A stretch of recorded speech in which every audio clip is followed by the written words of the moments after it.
The boy merely touched the pitch-black seawater when suddenly a colorful giant creature leaped out.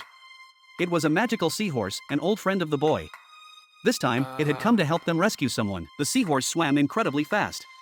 With its help, the three of them easily reached the side of the yacht. They quietly boarded the vessel and immediately saw an ancient coffin, as if it contained a huge conspiracy. Just then, a muscular zombie entered, seemingly discovering something. The trio quickly ran outside the cabin, only to be spotted by a monster blocking their path. Startled, they turned to run back but were stopped by the zombie. Thus, they were captured and locked in a confinement room. But this was no problem for Percy, the son of the sea god. Eyes closed, he focused his immense willpower. The seawater instantly surged into towering waves, relentlessly pounding the cruise ship.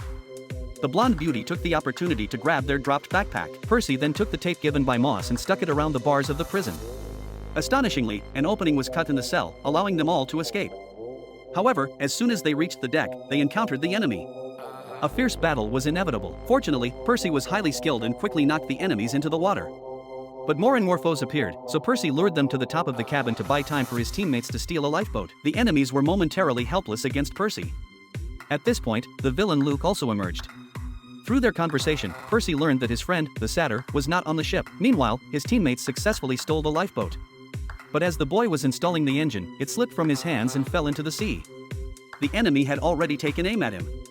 At the critical moment, Percy used his willpower to create a huge barrier of seawater for his teammates. The woman remembered there was a can of nitrogen in the backpack. Using it to accelerate, the lifeboat sped away.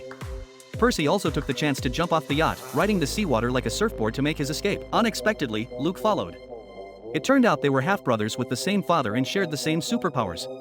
Just as Luke was about to catch up, Percy waved his hand, sending Luke flying. And so, the three of them rode the nitrogen-powered lifeboat and left. However, as the medication wore off, the boy turned back into a cyclops. He laughed at the girl, who told him he needed to put his makeup back on. The boy then realized he had reverted to his original appearance. He instantly felt inferior and dejected, but just as the others were trying to console him, the sky suddenly filled with dark clouds. The boy also accidentally dropped the nitrogen. As they hesitated, unsure how to proceed, it seemed a shark swam by. And not just one. As they desperately rowed the boat, more and more sharks appeared. But upon closer inspection, they discovered it was a huge whirlpool with a ring of sharp serrations in the center.